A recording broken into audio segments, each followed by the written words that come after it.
Seeing nothing else on this one, I think we can move to public forum. And we do have quite a few people signed up for a public forum. We have people on 6 different topics.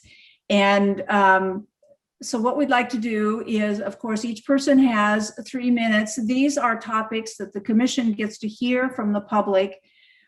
We don't typically respond to these. This is information that isn't otherwise on the agenda, so it's a great chance for us to hear some of the issues that other people are bringing up. And so we'll start with the Turtle Ridge suspension.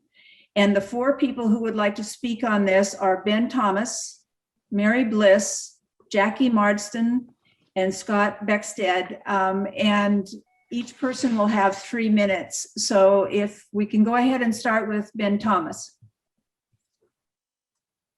Thank you. Can you hear me? Yes. Great. Good morning, Chair Wall, Vice Chair Woolley, members of the Commission, and Director Melcher. Thank you for your time. My name is Ben Thomas, and I represent a nonprofit called the Animal Conservation and Rehabilitation Network. My purpose today is to confront a misadventure carried out by this agency, not unlike the Ashland incident of April 7th. This occurred in Salem just days earlier, and its victims were Turtle Ridge Wildlife Center, licensed rehabber Jessy Gill, and lastly, yet another infant black bear that needed help but was given death instead. And I witnessed the incident when it occurred. On April 2nd at 11:15 a.m., my wife and I arrived at Turtle Ridge to help assemble raccoon enclosures, but it wasn't until 12 p.m. that Jessy met with us. After instructing us on the enclosures, she explained to us why she had slept in so late. As the previous evening, a black bear cub had been brought to her at 7:30 p.m., at which time was estimated to be 2 to 3 months old. After her examination, Jessy worked into the morning hours, providing fluids to combat the cub's dehydration. Jessy then left us to notify ODFW about the cub at 12:38 p.m. by phone and again at 1:44 p.m. by email. ODFW did not respond until 3:49 p.m. when we spotted OSP wandering the property. The officer said that ODFW had only sent him to examine the bear, but as soon as was given access, immediately took the cub to the ODFW biologist, who loaded it into her truck and left to have the cub put down with no reason or explanation given. The officer then issued Jessy a criminal citation carrying a $6,000 fine and a year in jail, as did ODFW, suspending her permit with intent to revoke. Their apparent reason for this was because her reporting wasn't immediate enough. In review, Turtle Ridge was contacted about the cub after ODFW was closed and stayed up all night trying to save it. I was waiting outside her door demanding her attention when she awoke the next day. Given the circumstances, Jessy Gill did in fact contact ODFW at her most reasonable immediate availability. The charge by OSP against Jessy was dropped, being meritless. However, ODFW's revocation persists to this day.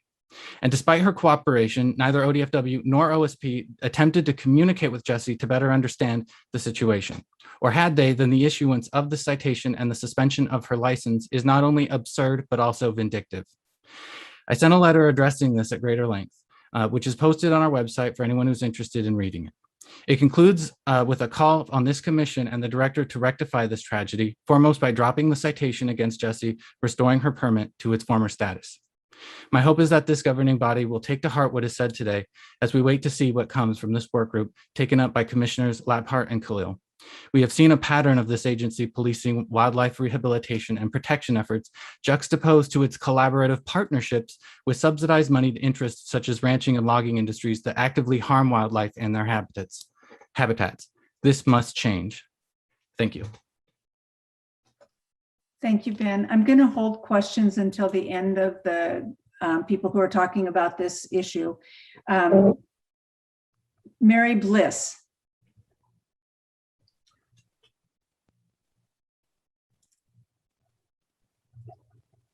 Can you hear me? Okay, I can hear. I just did hear you. We don't see you though. Mary? Yeah, I'm here. I'm just not sure why you're not seeing me. And I'm sorry, this is my first time using Zoom. Michelle, do you have any ideas?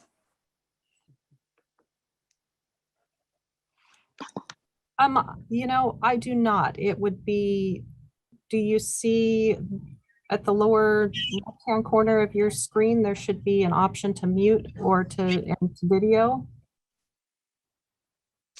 Nope, I don't see that. Can I give my testimony without the visual? That's fine. Yes, No, please. that's go right fine. ahead. That's fine. Okay. Good morning and thank you. My name is Mary Bliss and I am the founder of Turtle Ridge Wildlife Center, which was established in 2005 as a nonprofit. And when I started in 2001, I was a permitted home rehabber, and I initially considered myself a volunteer for ODFW. We provide relief for easily 10,000 calls a year and average intake of over 2,000 animals who need help. And we help the public through education and the animals themselves, even when the only thing to do is to end their suffering. When I needed to retire, my daughter, Jessy Gill, quit her job and took over for me. She exceeded my care abilities by learning medical skills from a veterinarian who volunteered her services for a year. Even though we couldn't pay a decent living wage and the work was incredibly hard, her passion kept her going through many trials, and I am obviously so very proud of her for that. There were times we were treated poorly by ODFW, and despite worrying about retaliation, I did complain to ODFW in writing several times with no response. I wanted us to just be treated with respect and understanding about what we faced on a daily basis with the dozens of animals that came in our doors. After some time, it began to seem as if ODFW didn't even want rehabbers to exist at all, and that we were just another burden for them to deal with. One of many incidents I'm referring to took place a year or two ago when Marion County Sheriff asked if we would euthanize a fawn that had been ran over by a hay mower. He was severely injured and Jessy euthanized immediately. Just a few hours later, biologist Nancy Taylor appeared and told her she heard the sheriff brought in a fawn, which she came to get. We need to report fawn intake, by the way, within 24 hours, so it was not a reporting mishap. Jessy explained the situation and told her the fawn was in our freezer if she wanted to look at it and take. Nancy Taylor told her that decisions of what to do with fawn needed to be made by them, and Jess told her the fawn was in extreme pain and she could not have waited for a call. At the time, they were standing in our lobby and good Samaritans were there that had brought in an animal. In front of that family, she shouted, "I'm going to write you up for this, Jessy," and stormed out the door. She did write up a complaint, and I sent a letter on her behalf to ODFW with no response. We had no intent to keep this bear cub she recently cited for taking in. It was delivered to us after ODFW was closed, and Jessy did her best to give this poor cub a second chance, which was then taken away. And though ODFW claims it wasn't an immediate enough reporting, Jessy reported it as soon as she was able the next day. Taking Jessy's permit over this serves no other purpose than retribution and is a ridiculous reason to destroy my daughter's career and the center that we have both worked so hard to build over these 17 years. I do hope this committee has some influence to rectify the situation. Thank you for your time.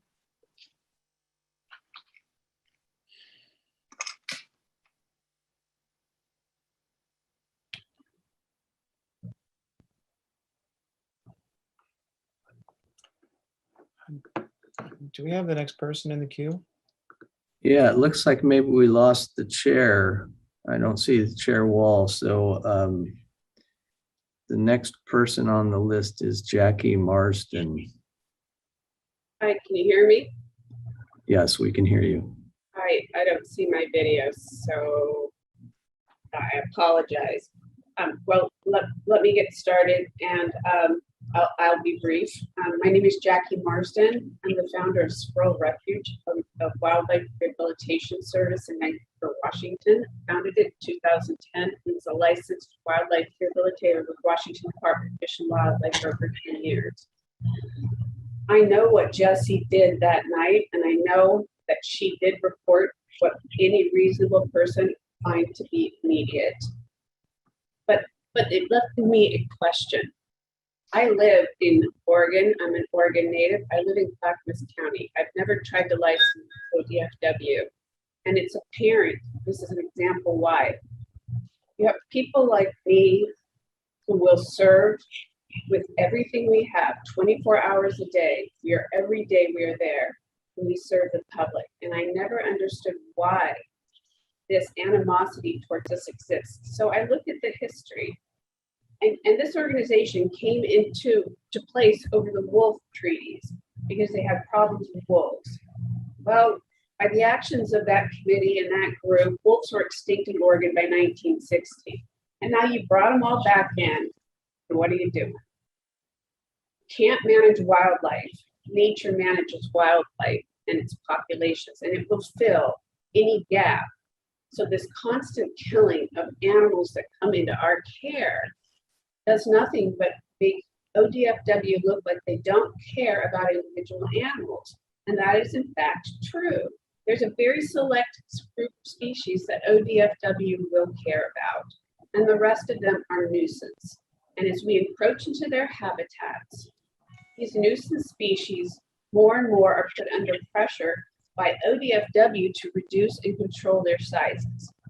But by allowing us to do the simple thing, helping the individual, because that is our mandate, to reduce suffering. We all enter this to reduce suffering, every one of us, and to take the actions that we take to first address a suffering animal, an individual in our hands, which is of no value to ODFW. You look at larger populations, if we release every animal that came in right back where they came, it would make no difference to your larger populations. This is scientifically proven. What we do is give the public a safe place to bring those animals in where they will get the best care possible. So either we are part of ODFW or we're not. And now ACRN exists. I've joined ACRN to bring this to light so the public has a place to see the truth. So please work with us. We want to be part of ODFW, but you can't put us in a position where we're not even part of your mission statement. We're not even part. Thank you.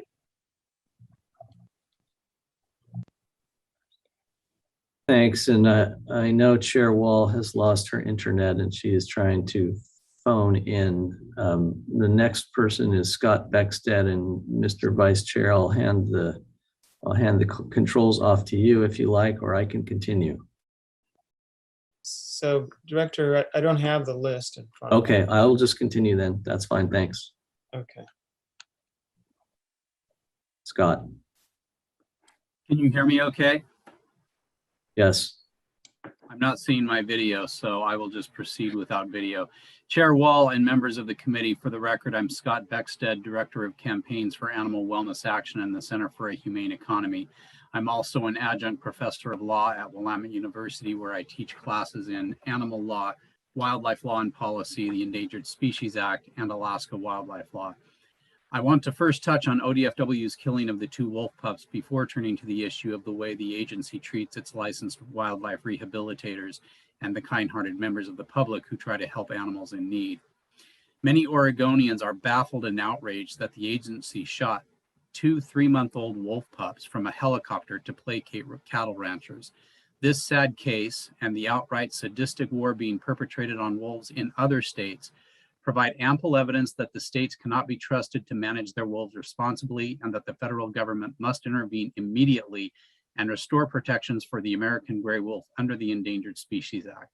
The bottom line for me is this: if ranchers choose to graze their livestock on public lands in the middle of known wolf habitat, they should be deemed to accept the risk of attacks on their animals, and the responsibility for protecting their animals should rest with them and them alone.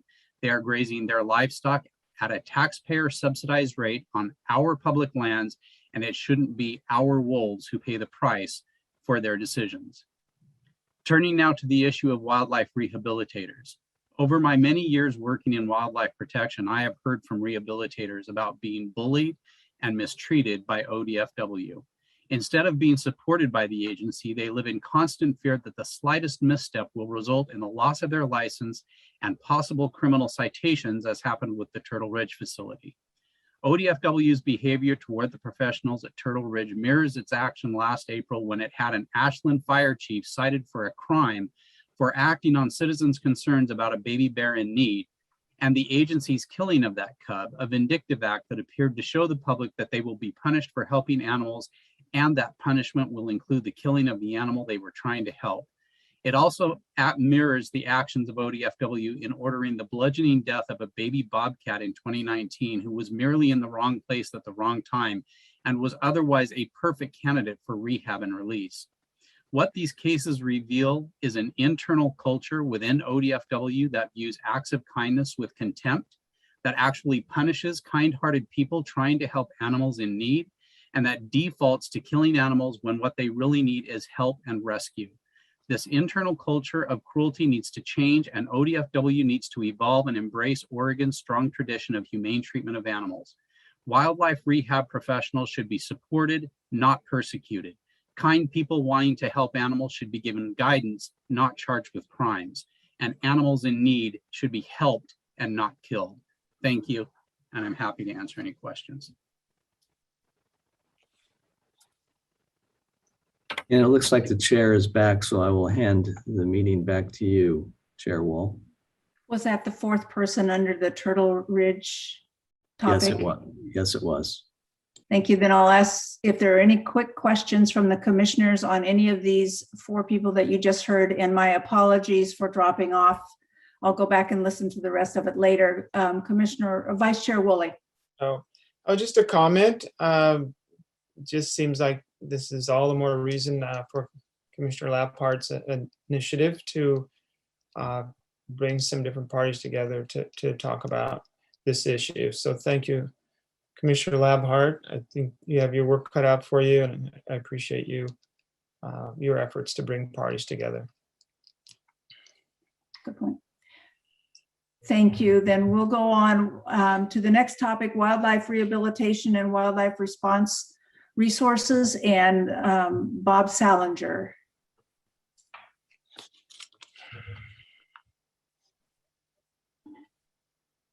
Bob, are you on the line? I am. Sorry, it just took a while for it to show back up. It disappears for a few seconds and then reappears. So can you hear me? And am I on screen? Yes, you are on screen and we can hear you. Go ahead. Great. Good morning, Chair Wall and commissioners. I appreciate the opportunity to testify. My name is Bob Salinger, and I'm the Conservation Director for Portland Audubon Society. First off, I want to express my appreciation to Commissioner Laphart for putting together the Wildlife Response Task Force. We think this is critically important. I hope that we can get this done in 2 or 3 sessions. I think what we're going to find when we dig down is this is much, much more complex and is going to take more time, and we should give it the time that it needs.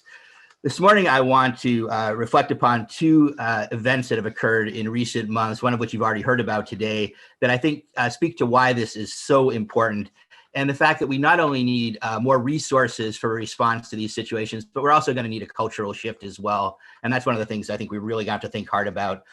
The first is the Turtle Ridge incident that you've already heard people testify on. I'm going to take a little bit of a different angle on it. Audubon runs the oldest and busiest wildlife rehabilitation center in the state of Oregon.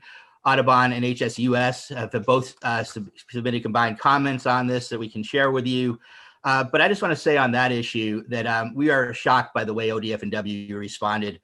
From my perspective, having done wildlife rehabilitation for more than 30 years, reporting a bear that came in after hours the next day, in the morning of the next day, or right after, reflects substantial compliance with the intent of the law. It shows absolutely no intent to circumvent it. Anybody that knows rehabilitation knows that rehabilitators are working under very difficult circumstances, and to pull a permit based upon reporting the next day, to me is frankly shocking. It also shows an incredible disregard for the impacts on the system. We know the system is inadequate as it to respond to all the demands on it. Removing a rehabilitation center in years when we know that rehabilitation centers have been overwhelmed with intakes and are understaffed due to COVID, the virus, to me just showed an incredible disregard for the effects it would have on the entire system, the pressure it would put on other centers that were already at capacity, our ability to respond to the public, and the ability to respond to the animals in need. The second situation I want to flag today is the Quinta Head peregrine falcon situation that you may have read about in the media, where 4 peregrine falcon nestlings who were orphaned, known to be orphaned, were left to starve in the nest. That is a nest that is incredibly popular. It has a webcam. Many thousands of people watch those peregrines. This is a species we spent 40 years recovering. The parents were known to be gone. And yet the U.S. Fish and Wildlife Service, ODFW, and particularly BLM in this case, which was in the lead, left those peregrines to starve in the nest on live cam. We appreciate that ODFW did indicate a willingness to allow people to respond. Those response resources were in place. We could have responded almost immediately and removed those and recovered them. To me, the situation to allow them to starve was a complete failure of both compassion and conservation. And so to conclude, I think unfortunately my experience over the many decades I've worked on these issues is that ODFW is antagonistic to rehabilitation and to people that want to help wildlife. Too often, I think we find ourselves in a situation where ODFW is undermining rather than enhancing the capacity to respond. I truly hope that when we get to this commission appointed stakeholder group, that we can really dig down both on the resource needs, the gaps, and finally, really on the cultural shifts that have to occur to provide a more compassionate and ecological response to these situations. So thank you for the opportunity to testify today.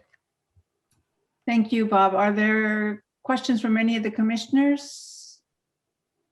Seeing none, thank you. And we'll go on to the next one, which is composition of the Beaver Management and Trap Check Times Working Group and Stan Steele.